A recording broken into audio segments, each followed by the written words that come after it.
So, as Cub Master, what particular methods of scouting were important to you? Um, the things that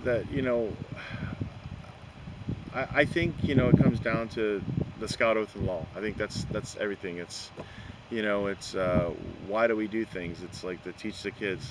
A Scout is trustworthy, loyal, helpful, friendly, kind, courteous, obedient, cheerful, thrifty, brave, clean, and reverent. Oh yeah, you say it enough times and you can really spout it out. But I think that's what it comes down to. So to me, it's teaching kids to take responsible, be respectful,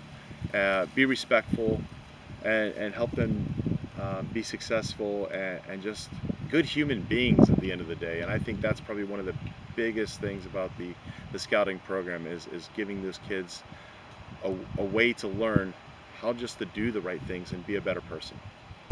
At the pack meetings, I always made sure that I had some sort of when it was our pack meeting versus the den meetings, I always try to make sure that we had, some sort of a very large group activity game that would involve all the kids. Oh, there was one thing, is the troop for years had already been doing pancake breakfasts twice a year at the church, who's um, the organization sponsor. And so the one thing I said is these Boy Scouts have been getting in front of the congregation for years, and they've seen who they were, but the Cub Scouts hadn't been. So I put on the calendar. We had never done them, but we scheduled 2 pancake breakfasts that year, and the whole point was just, to put them out in front. Now the adult leaders did all like the cooking and stuff, but we had the boys going to the tables, talking to them, so they were getting to see the Cub Scouts, not just the Boy Scouts, and that was Nice. probably one thing that we did. Camping was one of the important aspects, and being active. By being active, I mean we held our weekly meetings, and when the rest of the scouting was taking off for the summer, we tried to make our pack available during the summer so that the kids that wanted to participate had opportunity to participate and still had opportunity to go camping over the summers. So Mac started one with the shark bait hoo ha ha, Okay, which I think is still it's still going on. going on. Yeah, we still do it. But for me, I started with the outdoor code at the end of Okay, the meetings. we still do that too. Well, I think all of them were really important. We kind of followed back then. I don't know if they still do it now. There was a theme every month, and we followed that theme for that month for all the den meetings and then for our pack meeting, because we did a pack meeting once a month. So Okay. every pack meeting we would hit the theme, whether it be USA, whether it be 4th of July, the different, like Blue. They had when we crossed. Let's see, it wasn't really Blue. What's it called when the birthday is Cub Scouts? Oh, like the And blue and gold. the blue and gold, Mhm. yeah. So we did a blue and gold, and that was usually in February. And then after that was the crossovers when school was ending, where we did the Arrow Lights, and then we did the crossovers after the Arrow Lights. Okay, And so pretty heavy traditions with those certain themes that are yeah, kind of nationally and we renowned. followed their monthly themes more or Mhm. less, and then we kind of stepped away from them, but we still kept the whole point in doing the blue and gold. That's when the Arrow Lights got their Arrow of Light. Then the next one was the crossover, which would have been back in. But we did it when the school year changed, Mhm. so they stayed as the years. We made sure we always went camping every month, no matter what. Um, some of the best camping trips were those, because even if we didn't get everybody to go, we still participated and went to them. If it was raining or cold, I mean, Or hot. or hot, and we would get, be at the camping. Here at Camp Miles, it was ice on the ground Mhm. one time in the morning. The puddles in Cub Camp had ice on them. It didn't matter. We went camping every month. That's awesome. Yeah. We had more girls in our pack as sisters and siblings, I feel, than sometimes the actual boys. Because Right. the boys had sisters, and they would all show up as a family. And we would go camping as a family. It was always family camping. It wasn't just the Cub Scouts, which was great because the mothers would get involved and they did all this crafting stuff, and I got more help from the mothers They got more involved than anybody else, and as long as you included the daughters, they would do the same things. They just wouldn't get rewarded for it. You know, it was a big happy family, and I'm glad to see that as I was leaving, like I think it's the last year that I was leaving, or maybe a year or two afterwards, they said girls are now allowed in Scouts. I think that's the best decision. America was the only country in the world that in Scouting it wasn't dual gender. Really? Still boys. Yeah. So in England and Australia, like all those other countries, it was girls and It was boys. already progressive It was like that. No co-ed, problem. like 100% co-ed everywhere else. I think the biggest things that I tried to teach the kids, because there are a lot of challenges, right? But more importantly, I would try to give all the kids an opportunity to be a leader in some way or another, right? Okay. And then work with them to coach and mentor them on how to be a leader. Because when you move to the troop, it's boy-led, and you're in charge. But you got to learn how to do that as a Cub Scout, right? So there's that piece. Failure is a lesson. It's the best way to say it. So when they would do something, and I said, okay, do it how you think it should be done, based on the things that we talked about, or what the book says, or how you need to do it. I think the valuable lesson is maybe it didn't work out the way they wanted to. And then you course correct after the fact, and let them know you didn't make them. You didn't fail at what we were asking you to do. You learn how to do it wrong, or you learn. You learn how it doesn't work, right? So you learn to do it the right way. The other thing that was really important to me, and this was, I learned more, I think, than anybody else did. We had a lot of disabilities within our pack. Okay. And I think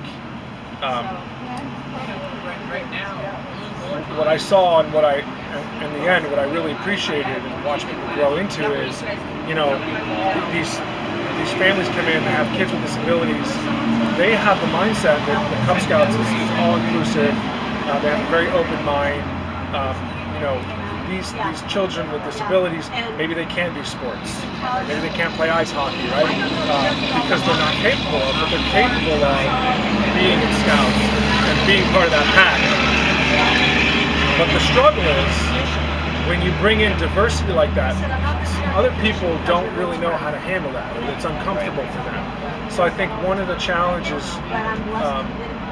that I really enjoyed working with the Scouts is not only showing them how to be leaders, but showing them how to be accepting of people that have disabilities, showing them how to work with people that have disabilities, showing them how to support people that have disabilities, but at the same time, working with the individuals that have disabilities on how to, because for most of their lives, they never had social interaction with other kids their age. So how to work with the kids as well. So it was double-sided. And I got a lot of compliments from the parents of the children that have disabilities on, you do a really good job with my child. I'm watching him hang out and spend time with these kids. He doesn't get that in school. Nobody gives him this kind of attention. You've really created a safe environment for that person to really, I've never seen him play, and it was really good to get that from the adults to say that, and to have them have a safe environment and have their child, grow and just be a child sometimes. So those are some of the things that from the Scout leader and that I learned that I try to instill and work with the kids. So I did not do any traditions. No? No, I was not one of those. Now, I have to correct you on this, because there was one that another Cub Master said that you started, and it was 2 Cub Masters ago, that we still do to this day. And it's at the end of the meeting. You hold your hands together like this? We hold our hands together like that. We do the squeeze around. We say the outdoor code, and at the end of it, we do the shark bait hoo-ha-ha. That is still there to this day. That's pretty awesome. Okay, all right. And you know what's funny is I never knew why we did that. I'm going into my 30 years Cub Master. My son's a bear now, so fourth year in the Scouts, and we've done that since I've been there. And I was like, why? What is that about? I don't even know. And I never knew up until just this last weekend when I interviewed John. And he said, oh yeah, Max started that. And I don't even know why he did that. But he said he had added the outdoor code into that. So yeah, I never did the outdoor code into that. I think. Does that blow your mind a little bit there that we're still doing that? It did. Yeah, I'm a little humbled. I know that I think they may say that I started that tradition. I want to say the credit goes to Jason Wolf. Okay. Because we talked about that together. Yeah. And I'm pretty sure he's the one that's like, hey, let's do this. So I don't want to take credit for that because I really think Jason Wolf did it. I'd much rather say that I was so busy trying to keep everything together. I just try to keep the old traditions alive instead of coming up with my own. But I know that the idea is that at the end we all come together, we all get in a circle, we kind of pass around like the squeeze of the hand, so that we all know that we're all one, right? But we used to say, may the great masters of all Scouts be with us until we meet again. I will absolutely take credit for the shark bait piece, because that I actually did. Because it got too serious for the kids. And they're like, I don't know why we do this, this is stupid, you know, that kid's So I'm like, okay, how do we make it funny, and how do we make it so they scream really loud, and they enjoy it? So I'll take the shark bait one. But it used to be, may the great masters of all Scouts be with us until we meet again. And that was Jason. So, yeah, still do it. Still awesome. do it, yeah. I think the only tradition I brought when I took over as Cubmaster is we did songs before every meeting. Okay. We would do our opening, and then I would have a song to do, a different song every week. I got plenty of them stored up in my head. And some of them became their favorite. And the only other tradition I brought from my home troop is at the end of every meeting, we would circle up, cross hands right over left, and I, as the Cub Master, would stand and I would squeeze the person's hand next to me. And that squeeze would go all the way around the circle till it got back to me. We would raise our hands. And then say, train of thought. May the great.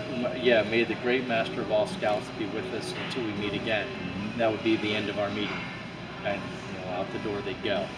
So the songs at the beginning and the circle up at the end were the true traditions I brought from my home troop. They would get they got a string, or I think. I don't think we spent the money for a gimp. We gave them a piece of gimp, and every meeting they would come to, they would get a bead, and every camping trip they would go on, they would get a bear claw. Okay. Black bear claw. Oh, that's cool. I should have brought that. I have mine, and that I brought down from my troop up home, Pennsylvania, because that's what my troop did. You got a bead, and then you got a bear claw if you went on a camping trip. My whole theory behind any activity or meeting is just to have fun, and I have told, and there'll be committee members if you would talk to any of them, that I have told flat out at a committee meeting that I really don't care about any of you sitting around the table, but I will bend over backwards for your boy in the program, and now the girls. I will bend over backwards, and my whole thing is, if we're having fun, we're learning. One thing that you mentioned earlier that I would like to just kind of touch back on is the program that your wife started with the siblings. Before girls were allowed in scouting, and you guys, as you said before, you didn't actually have a son that was involved in the Cub Scout program, but you guys had a daughter, and obviously, if you guys are both at the meeting, she had to come as well. So right, yeah. What did you guys do to make that work? So my wife, we had so many siblings, so my wife started a sibling den where they would come and they would do activities. play games, or my wife would have a craft for them, and they made their own den flag. You know, the whole thing had their own cheer. That's awesome. So yeah, it was cool. And instead of the siblings being bored or running around causing havoc, which sometimes they would do, we just organized them into a den, and they were doing things, and so it worked out pretty good. It doesn't have to be a school setting. They get enough of that. The meetings that we have should be fun. They should be able to have fun and learn all at the same time, and they don't even know they're learning something if we make it fun for the Cub Scouts and the Boy Scouts. But the Cub Scouts, the other thing as a Cub Master and or a leader, if you can't get down to that level, if you can't find an 8-year-old within yourself somewhere and just act as stupid as they do some days, then you're in the wrong place, you know. And I'll tell anybody, I can turn into an 8-year-old, 12-year-old, drop of a hat to get down to their level to have fun, but while they're learning something, you know, whether it be a camp out, den meeting, pack meeting, it doesn't matter. Awesome. I think the camping trips were big for our pack, I would have to say. I think the dens each had their activities, and they worked towards their belt loops and their badges, and we prepared, and we did a lot of that stuff during camping trips as well, so they could earn things like that. I would not say we were focused on any individual kind of thing, Right. but really quite a variety of activities, and I was really fortunate because Gene and Albert made it so easy. Albert came along as a den leader as well. And one of the things would be like blue and gold, and I brought my arrow with me to show. Yeah, it's so awesome that you brought that stuff. So the year that my oldest son crossed over was my first year as a Scoutmaster. And so they set up a target in the church with a bale of hay behind it. And I took my trusty arrow and shot a couple arrows. I had to shoot, there was 8 boys that crossed over that year. I had to shoot 8 arrows into that target. I made every one of them hit the target. I can't say they were bullseyes, but they hit the target. And, when we go on our camping trips, we would have activities planned for the kids, different ages, and they would bring even something as simple as pieces of wood with nails, and the kids learning how to use a hammer, right? Mm-hmm. It's building those skill sets for the kids, just getting them used to using tools, we do the bow and arrows, or we try and do the rifles, and just kind of the different skill sets and the different, teaching them, knot tying, whatever it was, those different activities. So we just tried to ensure that we did a variety of activities while we were out. I think our biggest thing was We were pretty proud of it. with family, just Okay. a family environment. We Okay. wanted to include the parents in everything that we did. Had family campouts every month, at least once a month. And I can remember one time we went camping, it was so cold, and my daughter was 2 years old. 2 years old. It was down in the 40s. Now that doesn't sound like maybe too bad, but back then that was cold. No, that's cold. That was really cold. Yeah, especially for a little 2-year-old. Yeah. But we just wrapped her up and put her in a sleep, wrapped her up, put her in a sleep bag, and Yeah. she was the warmest one, she didn't move. Yeah. So we still had our regular campouts too, but we Right. had, a scheduled family And, camp out it was usually miles, Yeah. Yeah.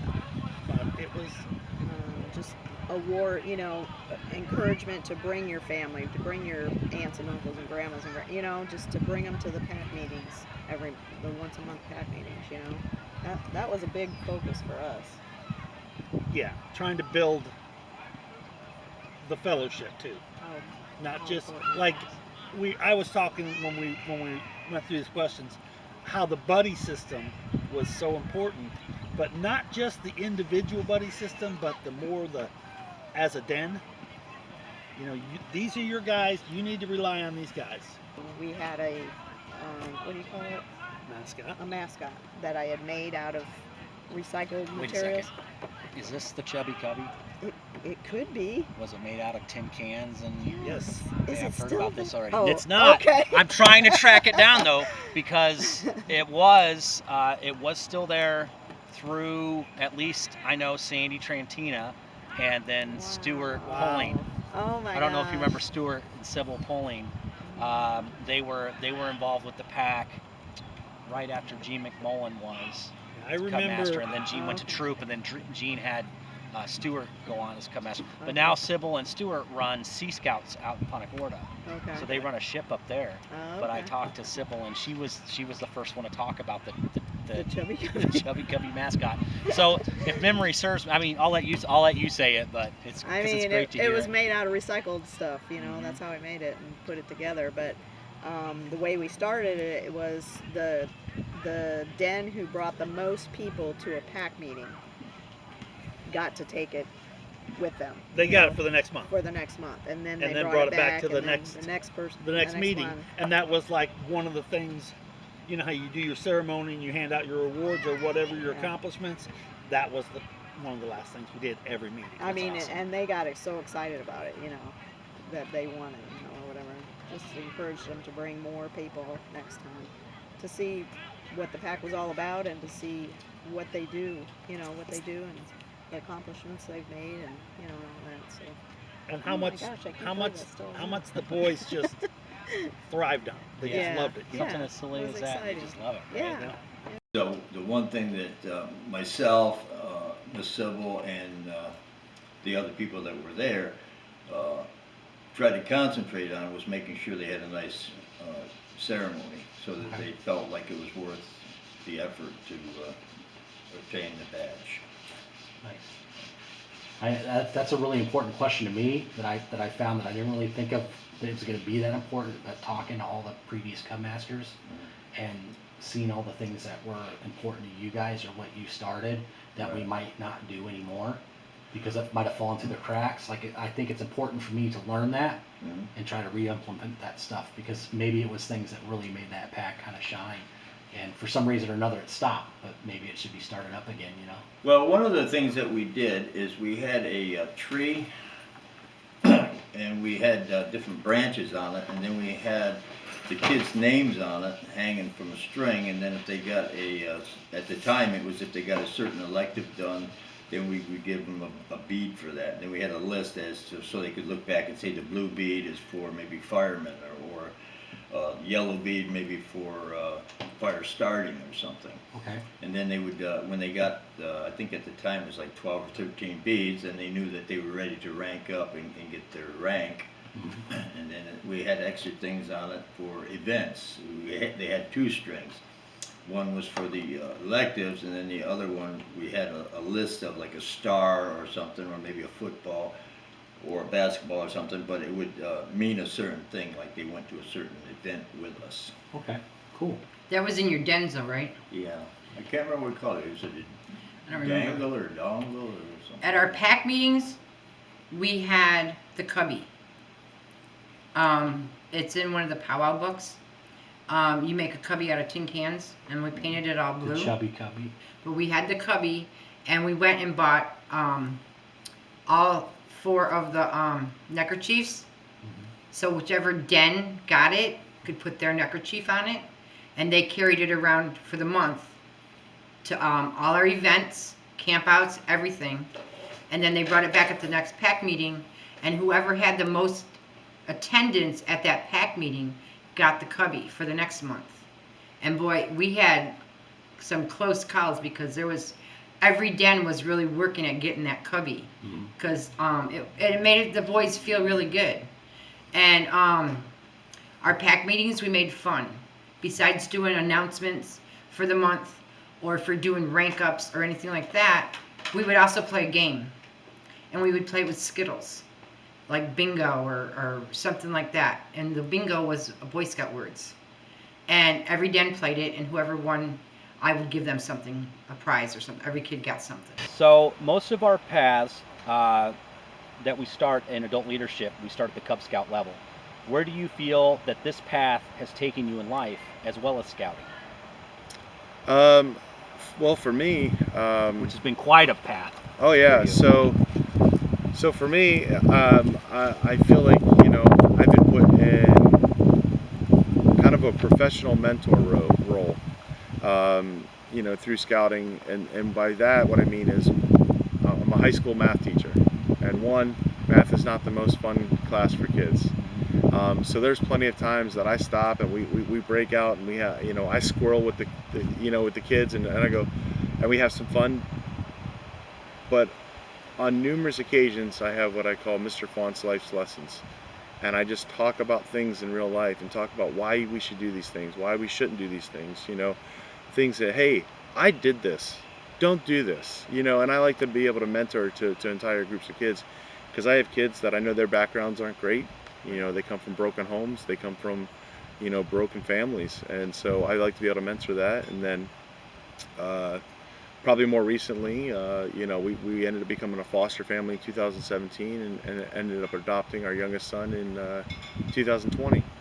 Well, you work your way up, and you just keep advancing, keep going with it, making sure the boys are advancing and becoming good citizens.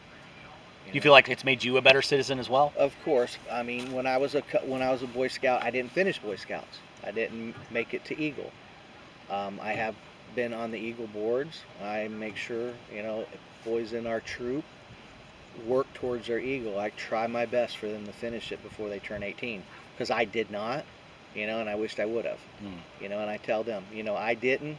You're gonna wish you did if you don't. So I would like to see you at least make Eagle. That's great. It's been a little limited because of the COVID year, but as far as the squeezing of the hands, but we still try to end every meeting with that. That's so funny. So most of us start our paths in adult leadership at a Cub Scout level. Where do you feel this path has taken you in life, as well as scouting, or more importantly in life still, because you? Oh man. As a leader in scouting, you know what? I'm a leader in corporate America, right? And I have a group of people, but I learned the most valuable lessons in how to lead people. So the values I learned in Scouts directly transition into my ability to make a living for myself. So I use those every day for leadership skills. But on a personal level, like the lessons that you learn in scouting is that I think it's the leave no trace scenario. You know, you start to think about things a little bit differently. And every time I go into nature, I pick up after myself. Some people don't do that. You know, I mean, you drive down the street and see stuff on the side of the road, like, and it gives you a different perspective on how you know what it is. I got my Eagle Award and then became a junior assistant Scoutmaster. And by doing that, I just started going to all the trainings. They, what is it's called? Outdoor Skills Training, OLIs. OLs, yeah, OWLs or ILSAA or something like that now. OLIS, something. Yeah, back it was called Scoutmaster Fundamentals. So you had to take Scoutmaster Fundamentals before. And this might come as a shock, before you could be recommended to take Wood Badge. Oh, really? You had to be recommended to the council to take Wood Badge. It wasn't just sign up if you want to do it. Just sign up if you want to do it. Yeah. So I did all that, and I took my Wood Badge in 1992. So. You all right? I was only 2. So, I thought she was gonna put her food out. And got my beads. Make you feel old. Got my beads in '94. A little bit. Yeah. Not bad. A little bit. So I guess for that question, it's really more like scouting has always been your life. It's kind of been a part of it forever. What's cool is like, and like any, and I hate to use the term old timer, because I'm not old. I'm not old. You look really good. Yeah, look older. I know. I just turned. I just turned 49. Oh, okay. So, what's cool is I got to see the program evolve from when I was a kid to an adult to now. So I've been an adult leader for 31 years. So I've gotten to see the program evolve. Not so much the message is the same from when I was a kid, and the mission. So, but all the other changes, that came along up until this point. And I'm sure there'll be many changes to come in the future, but it's, and like I said before, it's getting down to the youth level. Do you have to be stern every now and then? Yeah. But it's getting down to their level and having fun with them, and just doing it, just living it, How do you feel scouting has affected or changed your own personal values in daily life as your life has gone on? It has a big change on what I do and what I don't do, as far as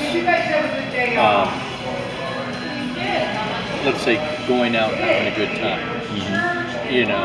So the last thing I want to do is have my name in the paper with local scout leader does such and such.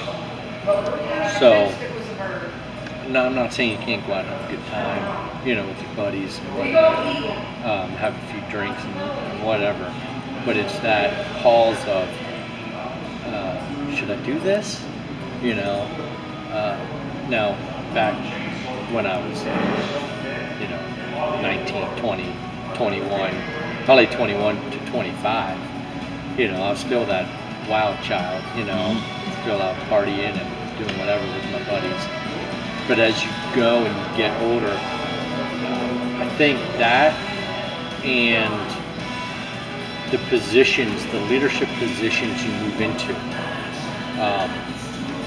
like I'm a program director and I'm teaching at a national level now. For the past 4 years I've taught at a national level.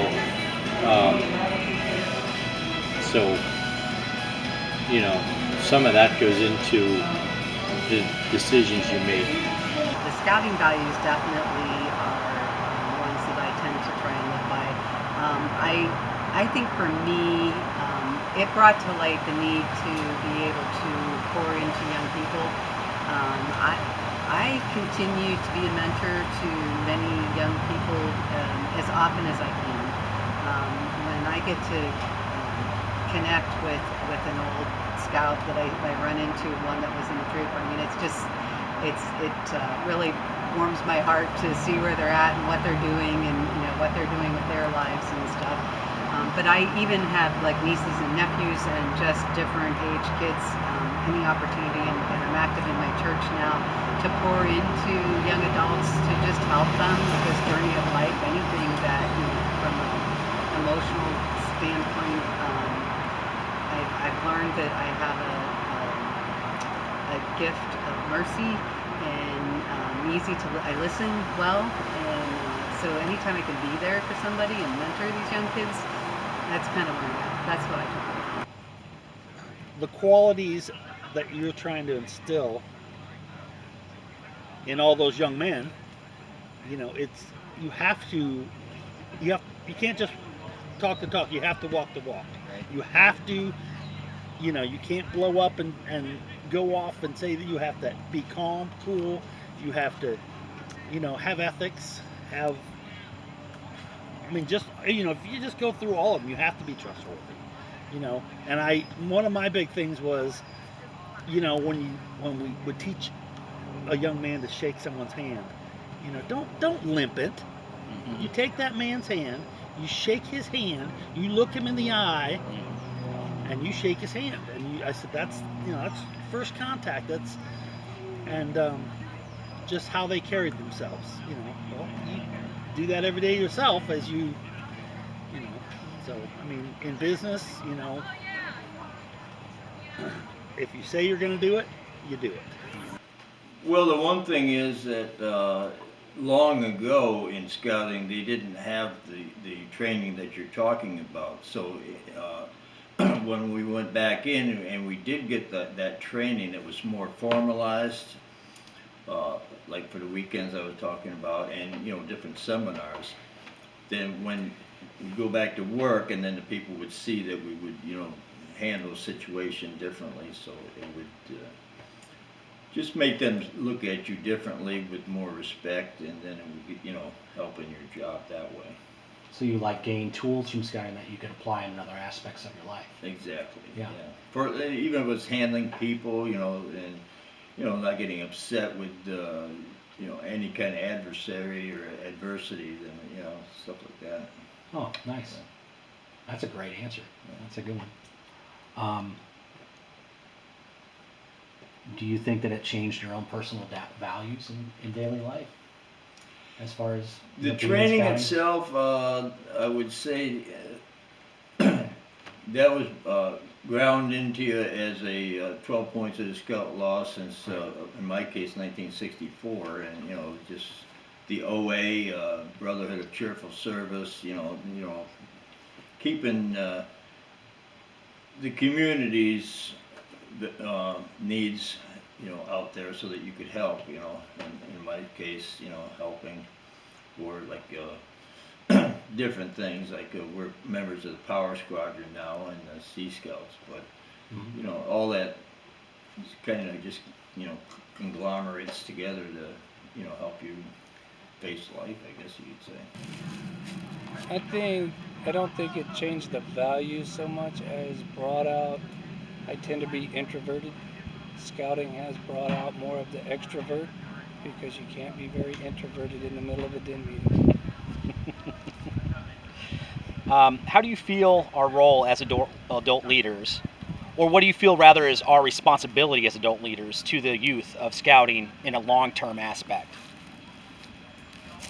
To be there in a supportive manner even after they leave. They should always be able to call, Mr. Kelly, I need some mentorship in this aspect. I think availability, more professionally, should still be there. I think they should still be able. The kids should still be able to call on you. Okay. I hold myself a little bit to a higher standard of things. Things that you would have done before sometimes, and you're just like it wasn't really like it was a bad thing, but it wasn't the right thing. And now sometimes you go, is that really what I want to do? And it's the simplest thing of, the straw wrapper comes off your straw, blows out of your hand before you might let it go and not worry about it. And now it's a case of, I know better. I'd say something to the boys. I need to pick it up as well. Well, I mean, I've never been to prison. Yeah. Try to follow the Scout Oath and Law. Yeah. Nobody's perfect. Do your best. You do your best, Your words affect people's lives. I think sometimes you have to choose them very carefully. And don't just disregard somebody who's asking you for advice as something that's not important. Oh, you're fine, just go do that. Like, take the time to give them the moment, listen to what they say, and then provide them the value that you can provide them. Because you never know how it's going to affect them down the road. Our role as adult leaders, or what do you feel is our responsibility as adult leaders to the youth of scouting long term? Our responsibility as adult leaders to the program and to the youth that are in the program is great. It's significant. We're molding the future. We're molding future leaders. You might have a boy in your unit, and 20 years could be the president. We're could be running a company, just like yourself. You own your own business.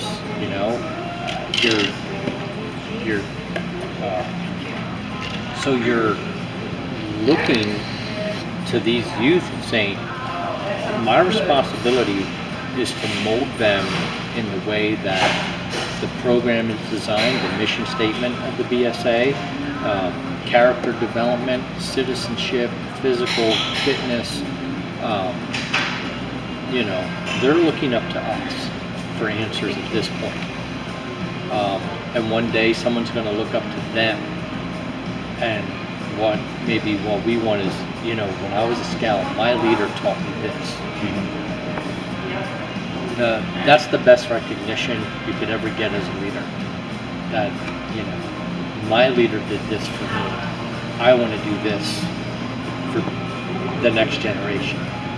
Well, the one thing that I guess they took it out of the Scout book now, but it was the mission statement of Scouting, which would answer your question, is to make the youth able to make moral and ethical choices over their lifetime. That was our basic vision, and our statement is to do that. We still try to do that. It's just that they haven't actually, they took it out of the book, so some people might not know that's our main goal. And then when you go to the trainings, they'll tell you like the uniform, the meetings, the other stuff is just methods to get them to understand that they have to make those moral and ethical choices. So I would say that if they get older and they can make those choices, which in the correct Scout manner, according to Scout law, then we did our job. Right. Well, the one thing I did notice that the kid can go through camp and rushing around and waiting, the hurry up and wait thing. Then later in life, nothing seems to rankle them, so right. They're more calm. Right. Right. They get in late, then sometimes they don't get the calmness out of it, I think our role is to not be the punisher. Our job is not to be the judge. Our role is to be the person that brings out the best in them, that teaches them. So when they do make mistakes or they don't do the right thing, our job's not to yell at them. Our job's to encourage them, teach them why something's wrong, and allow them the ability to correct that and learn from it and grow from it. That's a good one. Thinking back to the Cub Scout level, what Scout law do you feel is most important to teach our youth and inspire them to live by, if you could pick one? So let's see. I'm pretty sure I know, but I'm going to go through them. So Scout's trustworthy, loyal, helpful, friendly, courteous, kind, obedient, cheerful, thrifty, brave, clean. I think at the end of the day, all right, I'm going to have to answer you with two.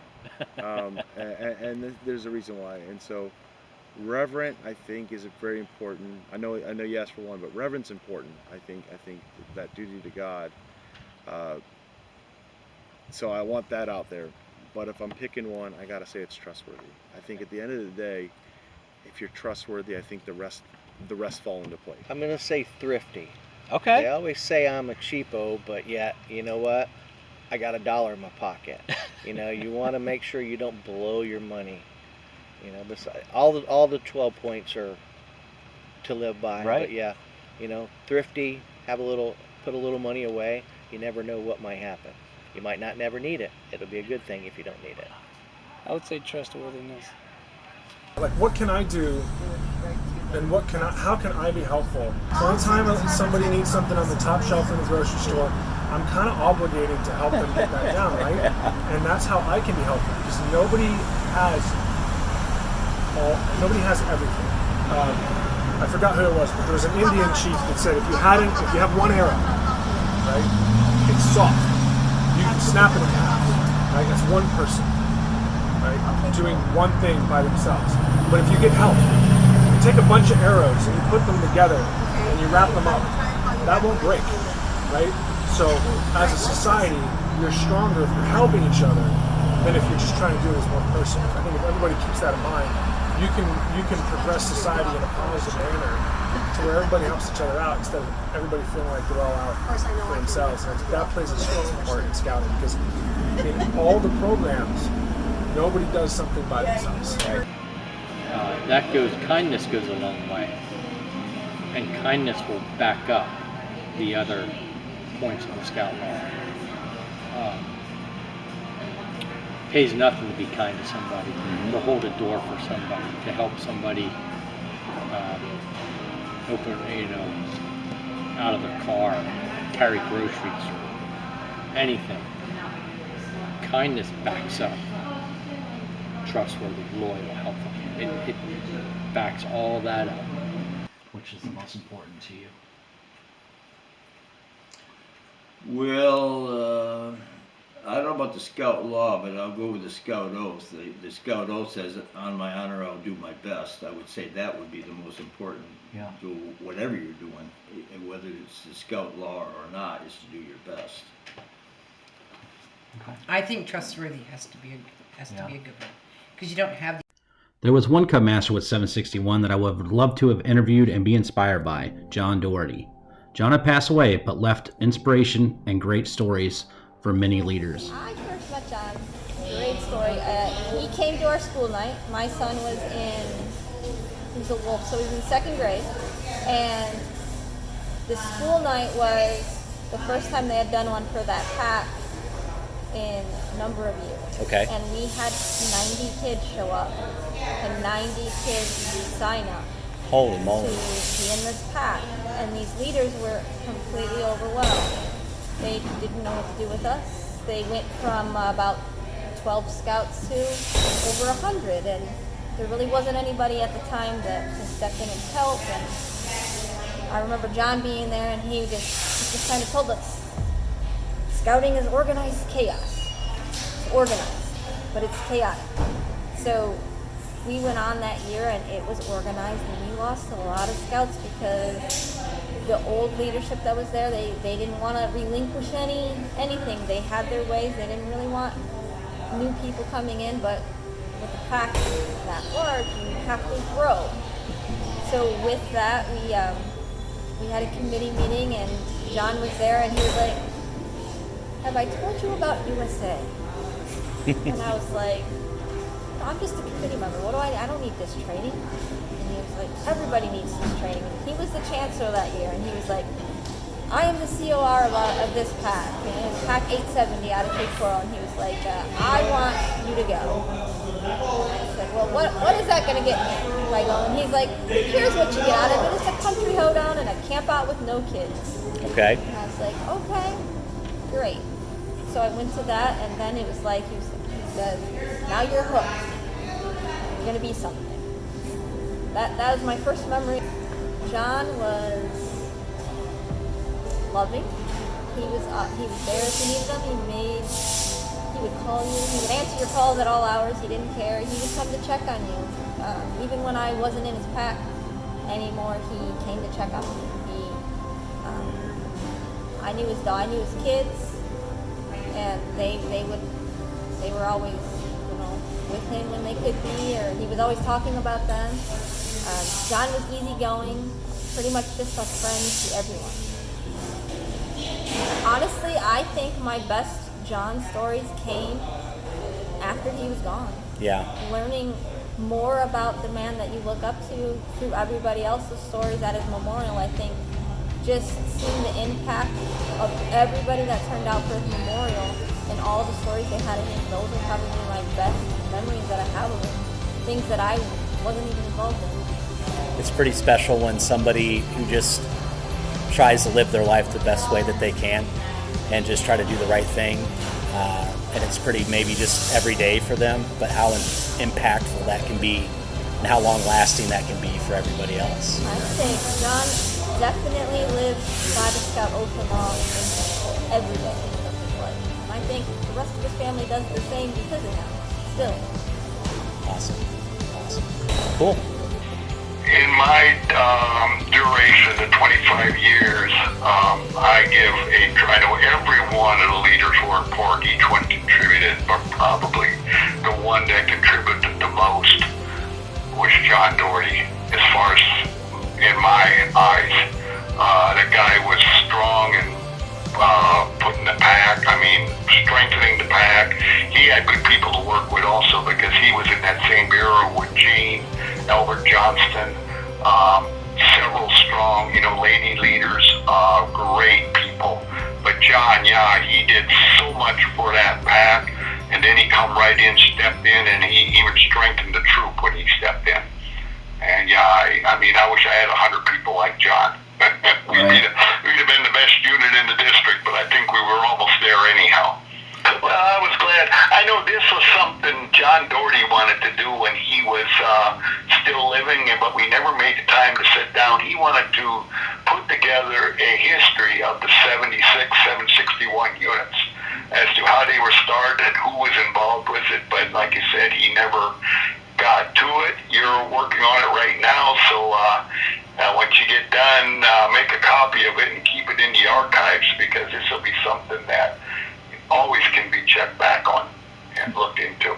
You know, you just kind of hit me. You hit me right there in the heart a little bit, knowing that he was trying to do this, and I'm John Doherty was trying to do this before the Lord called him home. But wow. Remember the first time that you guys met John? To Yeah, scouting? we were going to the Academy of Arts over to do recruiting for scouts. Mhm. And we were with the other pack at that time before we went to 761. And we met him outside because we were both assigned at school. And he was very nice about it and let us have it. And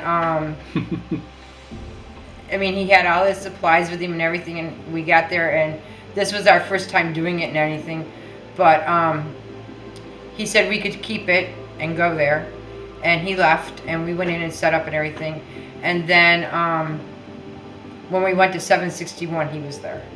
So it was really nice to meet him again, officially. And he was a big, important part of 761, and with the troop. He was our commissioner. And if you had a question, he never gave you the answer. He always made you figure out how to do it. And he says, you know how to do it. He says, just stop and think about it. That's and, the second time I've heard that about him. And if you did something right, he always told you about it. If you did something wrong, he wouldn't give you a hard time about it. He would say, what would you have done differently? You know, he was always very, he always had all the answers. He was just someone I always looked up to. The one thing that I remember is we went to an OA meeting. John and Gene McMullen went and invited me to come along because they knew I was in OA when I was younger. And a couple of the boys went, and they were older scouts, but they were still working on some of their stuff. And they were doing the cooking merit badge, and they forgot maybe their utensils. And John would say, "What's Plan B?" You know? They forgot, or they didn't have water to put in the thing there, or a pot to put the water in to cook it. So John said, "What's Plan B?" You know? So they did eat. They did figure it out. Well, I started in the pack about 2001. I believe I was a Weeblos one, and then I was with Chris Doherty and Bradley Sissons and Zach Trantina. And we all crossed over into the Scouts, Boy Scouts,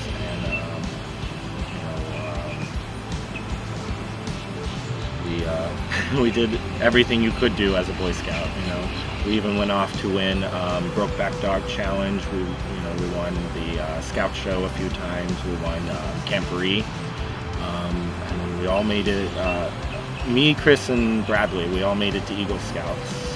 My Eagle project, my grandparents were going to this old little country church, and they had just built a new building, but they didn't have the resources to put in the sidewalks. And a lot of the people who went there had mobility issues. So for my Eagle Scout project, we built sidewalks to the main building and then to the rec room that they had built next to the church.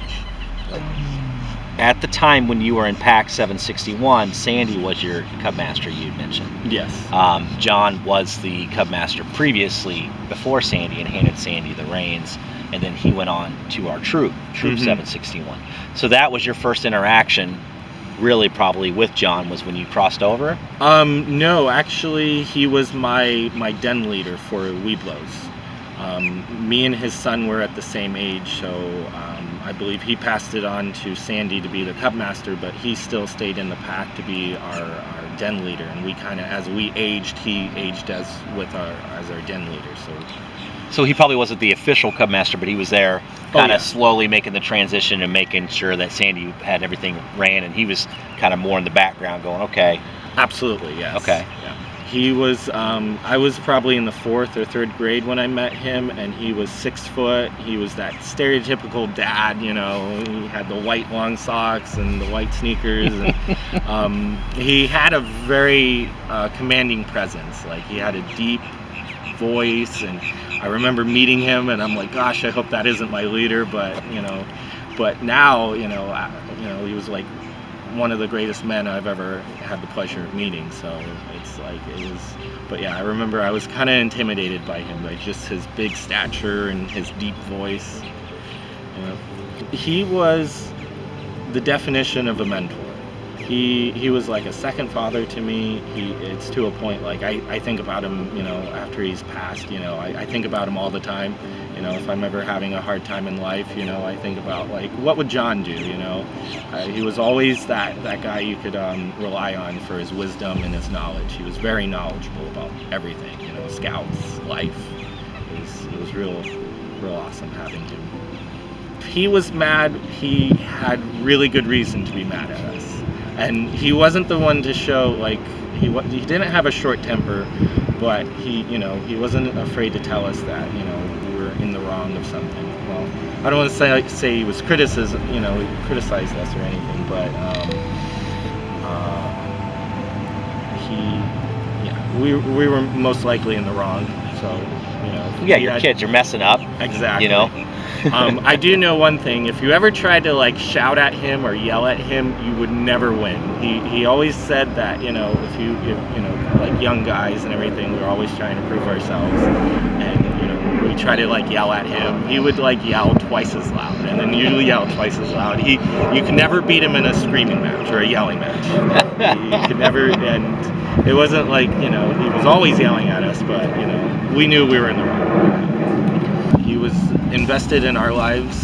He was always making sure everything was, good on our home front as well as our scout life. Even other boys that he didn't come up through the pack with, he always tried to take care of them.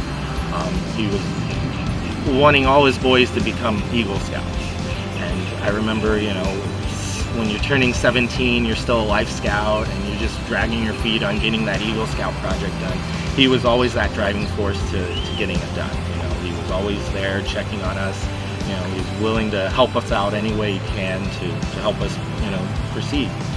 Yeah, and I believe, I'm pretty certain he has either 5 or 6 mentoring pins. If you become an Eagle Scout, you get a little pin that you give to your mentor. And I know for a fact he's got to probably have 5 or 6 of them, just because of how influential and how he was always the one pushing us to become better. Our last few years, it was we called ourselves the John Doherty Originals. We actually named our pack. I'm pretty certain I have a patch in here of our patrol. Because you were his first year Weeblo group, so. Yeah, that's actually it right there. It's not the best. That was. Oh my God, that's amazing. Yeah, we went to Brokeback Dogs, and we needed a pack name, and we decided to call ourselves the John Doherty Originals. It was just the 3 of us. We were the last of it. I think it was 3 of us. And we got a picture of him, and we found a blank patch, and we all were wearing them. And I'm pretty certain if you go and look at I think we have a replica trophy at the church. I'm pretty certain it says John Doherty's Original Troop 761 on it. We're gonna have to go try to find that. I think it's on the Brokeback Dogs trophy if we still have it, and on the original one, because we made a copy of it. I remember there was, almost every camping trip we went, as long as it wasn't too dry, we would have a campfire. And I remember us just sitting around, and it was more than just Boy Scouts. It was like being in a family. He was dedicated. He was dedicated through and through with scouting. I know he was always doing any kind of training he could to become a better Scoutmaster, to be a better leader for the troop and for the pack. He did the wood badge, which I knew he was very proud because he had all his wood badge stuff. Everything he went through wood badge. I think you guys get a little knotted piece of wood or something. I remember he was always big about wood badge. He went to did the University of Scouting. He got all the degrees I think you could. Like, he wore his badge with pride and everything. So yeah, he was absolutely dedicated, and he was at all the scouting functions. You know, it's kind of hard to go to see a court of honor now because it's like he's not there anymore. Yeah. But no, he was definitely dedicated. He will always help you whenever you needed it. You know, he was always the first one there and the last one to leave. Yeah, after Chris had left the troop, he had stayed on. He had passed most of the reins off to, you know, Mr. Johnson and Gene and all that. But he stayed to be the chairman and the treasury and everything. I'm pretty certain he stayed with it until the end, almost. I'm pretty certain he was still involved with the troop until his last days. So, I do want to say one thing. Not only did, you know, he was invested with his boys and everything, but he actually did big brother, big sister. He was a big brother to a gentleman named Thomas. He was a young man, kind of had like a troubled family, and John actually got him into the Scouts. He would chauffeur him to the meetings and everything. He took him camping, and I just wanted to mention that too. I forgot about Thomas, but yeah, you know, it wasn't just his son and us, you know, that he knew for years, but he also went out and, you know, he's helping our young man to achieve greatness. That's amazing. Yeah, I forgot about that. I'll try to find you that name too. Yeah, that would be great if Yeah, I could try to find him. That would be another great person to talk to about him. You know, just trying to get as much information as I can and honor his memory as best we can. Absolutely. Man, I can't believe that. Like, that's just so much work. Yeah, It's so much work. And he that's worked great. a full-time job too. Like, he worked a full-time job. He was every camping trip, every scouting event, he was there. You know, and first one there, last one to leave. Yeah. Always. So and I might have to remind you on these. And I was trying to. So I've been Cub Master now for 2 years. I've been a den leader. I was a den leader before that. My son started at Tigers. He now, just last night, we had our award ceremony. And I'm not gonna, I got a little like misty-eyed when I was putting he's going from bear to Weeblos. So we do the neckerchief ceremony. Oh, yes. So I'm putting the Weeblos neckerchief on him, and it just kind of hit me. I was like, man, I remember like his first meeting when we just got his uniform. And I was just putting that tiger neckerchief on him, you know. And at that time, it was like, "Hey, put the stuff on. We gotta go. We're late," you know. But last night, I'm putting that plaid neckerchief on him, and I got like a little misty-eyed. Like, I can't believe it. Like, it's almost like we're almost there. He's going into Weeblos AOL. This is where it starts getting, you know, serious. I can't remember where I was going with this, but it was just an amazing feeling. You know, just to see my son go that far. So I've been involved now for this is my third official year as an adult leader. And on the way here, I was having her quiz me on the Scout law because I always forget it, you know. And half the time it's the kids because, you know, they say, "Okay, a Scout is." Trustworthy, and then you start like you kind of forget the first couple, you know, and then they add in a few. So, can you remember the Scout law? Do you remember it? Yes, it's been a while. I have to recite it. I have to do the fingers and everything, and I don't know if it's the Scout law or the Scout. There's a Scout oath that starts on my honor, but a Scout law is a Scout I have to say, I think I have to say the Scout honor first, and then it goes, because when we, in the troop, we would say it in the beginning, the Scout honor, and then we transition right into so it's like, on my honor, I'll do my best to do my duty to God and country, to obey the Scout law, to help other people at all times, keep myself physically strong, mentally awake, and morally straight. A Scout is trustworthy, loyal, helpful, friendly, courteous, kind, obedient, cheerful, thrifty, brave, clean, and reverent. Bam! He's good. Man. It's been probably 10 years since I recited that. Oh, man, you make me feel horrible. I gotta practice more. So, if you could choose one of the laws for John, which do you think he would choose is the most important to teach the youth, and why? John was the pinnacle of helpfulness. He'd help anybody in need. If you weren't able to, pay your dues for the week or whatever, he would help you out. He was, especially summer camp, he would help the parents out, trying to get their kids to go to summer camp, because summer camp, I bet it hasn't gotten any cheaper since I was last in it. And, we would do everything we can, to do car washes, we did Scoutmaster breakfast. I don't know if you guys do that, where we actually would cook breakfast for the church, and we would charge them like $5 a plate, and he was in the kitchen, cooking up pancakes and bacon and stuff, because we sure couldn't cook. I mean, we could, it'd just be raw and doughy and such. Or burnt to a crisp. Yeah, burnt to a crisp. I think that would be what we would do, burnt to a crisp. But yeah, no, I think John was definitely. Peacefully overlooking the lake by the dining hall in Camp Miles, there's a tree planted in the memory of John. I now often walk by it, stop, and think about what he built, not only in our pack, but for the council as well. I thank him for giving my mentors and I the opportunity to follow in his footsteps.